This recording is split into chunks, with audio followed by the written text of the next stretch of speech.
Сәлем достар, каналыма қош келдіңіздер. Бүгін сіздермен крючокпен осындай шеңбер тоқып үйренеміз. Қараңыздар. Мына бізде алдыңғы беті, арқасы осындай болып шығады. Біздің жұмысымызға жіп және крючок қажет. Кез келген жіппен тоқсаңыздар болады. Мендегі жіп детская новинка, крючок 2,5 мм. Ең алдымен саусағымызға жіпті орап, сақина жасаймыз. Міне қараңыздар. Осылай қолымызға орап алып, крючокты сақинаның ортасына өткізіп, жұмыс жібін өзімізге қарай тартып шығарамыз. Міне қараңыздар, ілмек шықты. Енді және бір ілмек тоқимыз. Міне саусағымыздан жіберіп, міне қараңыздар, осындай сақина пайда болады. Енді мына кішкентай жіпті тартамыз. Осылай тарттық. Енді қатардың соңына дейін 6 ілмек тоқимыз. 6 столбик без накида тоқимыз. Мына тоқығанымыз біздің саналмайды. 1 2 3. Не қараңыздар, сақинаның ортасынан өткізіп жатырмын. 4 5 және соңғы ілмек 6. Міне 1 2 3 4 5 6. Енді мына кішкентай жіптен тартып бір-біріне қосамыз. Шеңбер пайда болады. Келесі қатардан бастап мына тұрған барлық ілмекке прибавка жасаймыз. Яғни бір ілмекке 2 столбик без накида тоқимыз. Мынау бізде тұрған бірінші ілмек. Осы бірінші ілмекке 2 столбик без накида тоқимыз. 1. Сол ілмекке екінші ілмек тоқыдық. Міне.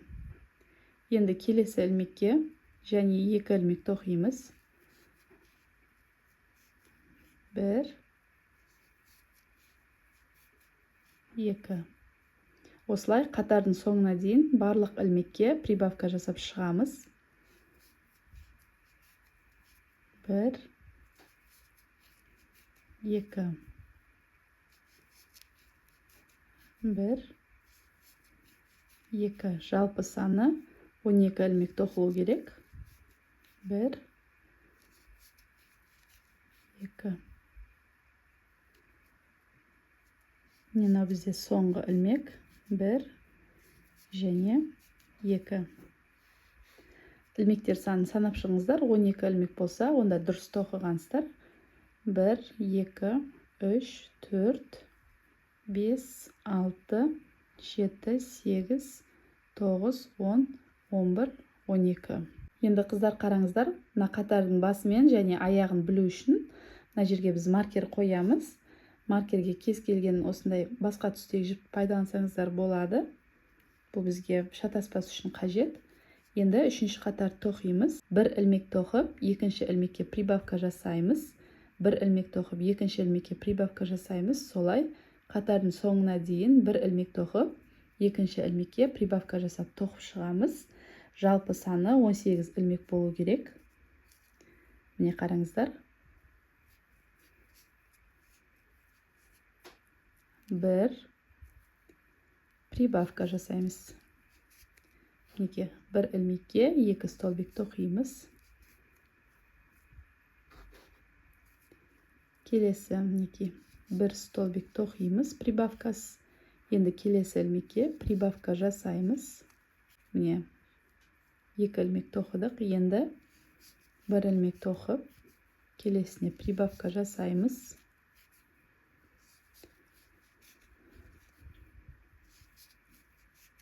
Бір ілмек,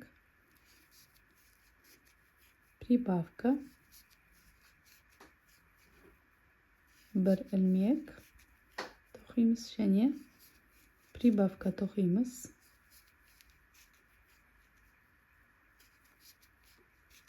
Бір ілмек,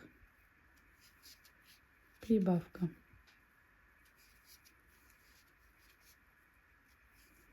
міне қатар аяқталды. Маркерге дейін тоқыдық. Қараңыздар, жайлап шеңберіміз өсіп жатыр. Енді келесі қатардан бастап маркерімізді келесі бетіне өткізіп, енді 2 ілмек тоқып, 3-ші ілмекке прибавка жасаймыз.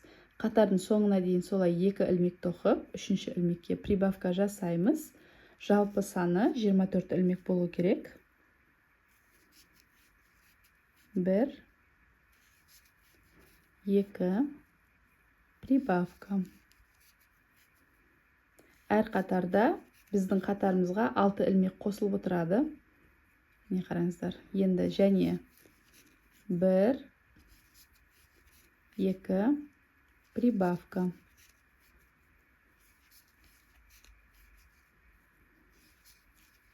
Бір,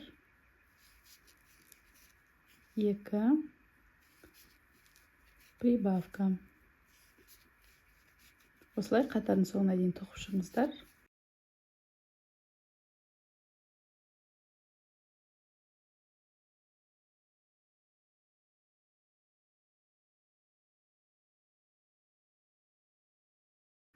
Міне қыздар, қараңыздар, маркерге дейін тоқыдық. Бізде қатар аяқталды. Енді келесі қатардан бастап 3 ілмек тоқып, 4-ші ілмекке прибавка жасаймыз. Солай қатардың соңына дейін 3 ілмек тоқып, 4-ші ілмекке прибавка жасаймыз. Жалпы саны 30 ілмек шығу керек. Мінекей маркерді мына бетіне өткізіп, енді қатарымызды бастаймыз. Міне 1, келесі ілмек 2, келесі 3, мына 4-ші ілмекке прибавка жасаймыз. 1, 2, прибавка жасалды. Тура осылай қатардың соңына дейін 3 ілмек тоқып, 4-ші ілмекке прибавка жасаймыз. 2, 3, 4. Міне қыздар, енді келесі қатардан бастап 4 ілмек тоқып, 5-ші ілмекке прибавка жасаймыз. Міне қыздар, қараңыздар, тоқымамыз жайлап өсіп жатыр. Енді өздеріңізге қажетті көлемде тоқисыздар. Міне прибавка жасаған жерлеріміз бізде анық көрініп тұр. Қараңыздар, міне. Осы прибавка жасағанның үстіне прибавка жасап тоқисыздар. Міне қазір енді келесі қатардан бастап біз 5 ілмек тоқып, мына прибавка жасалған ілмектің үстіне және прибавка жасаймыз. Солай қатардың соңына дейін. Ол қатарды аяқталғаннан кейін мына жерден 6 ілмек тоқып, прибавка жасаймыз. Қатардың соңына дейін. Одан кейін 7 ілмек тоқып, прибавка жасаймыз. Солай біздің мына тоқымамыз өсіп үлкен бола береді. Өздеріңізге қажетті мөлшерде солай тоқисыздар. Қанша үлкендікте тоқсаңыздар, сонша мына қатарын көбейтіп тоқи бересіздер. Еш қиындығы жоқ, тоқып көріңіздер. Міне арқасы осылай болып шығады. Маркер қоюды ұмытпаңыздар. Маркер бізге қатардың басы мен аяғын білу үшін қажет. Шатасып кетпейсіздер маркер қойсаңыздар. Осылай тоқып жалғастырып көріңіздер. Қыздар, қараңыздар, соңғы қатарын тоқып көрсетейін сіздерге. Қараңыздар, мына прибавка жасаған жерге дейін 10 ілмек тоқимыз.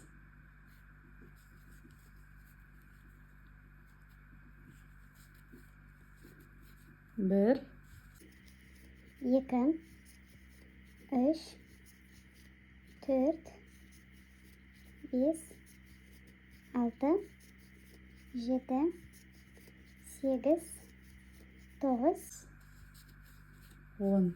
Енді мені прибавка жасаған үстіне прибавка жасаймыз. Яғни бір ілмекке 2 столбик тоқимыз. 1, 2.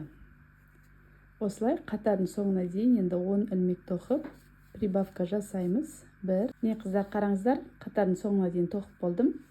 Тоқымамыз жайлап өсіп жатыр. Қараңыздар. Мені бізде прибавка жасаған жерлер. Міне көрдіңіздер ма? Анық көрініп тұрады осылай прибавка жасаған жерлер. Міне осылардың үстіне барлығына прибавка жасап, өздеріңізге қажетті көлемде үлкен қылып тоқуға болады. Міне қазір біз 10 ілмек тоқып прибавка жасаса, келесі қатардан бастап 11 ілмек тоқып прибавка жасап, солай қатар санын көбейтіп кете бересіздер. Міне енді Ең соңында өздеріңізге қажетті көлемде тоқып болғаннан кейін осылай мына тоқымамыздың бұрыштары шығып тұрмас үшін бір қатар ешқандай прибавкасыз айналдырып тоқисыздар. Сонда мына бұрыштары кетеді. Қазір тоқып көрсетейін сіздерге, қалай болып тұратынын кейін көрсетемін.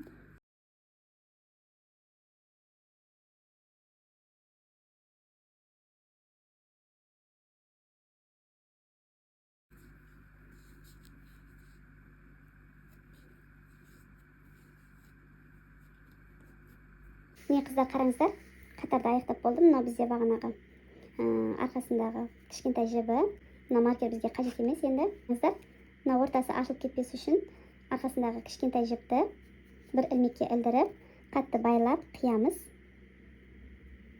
Мен арқасында тұрған кез келген ілмекке ілдірсеңіздер болады. Осылай ілдіріп, артық жіпті қиямыз.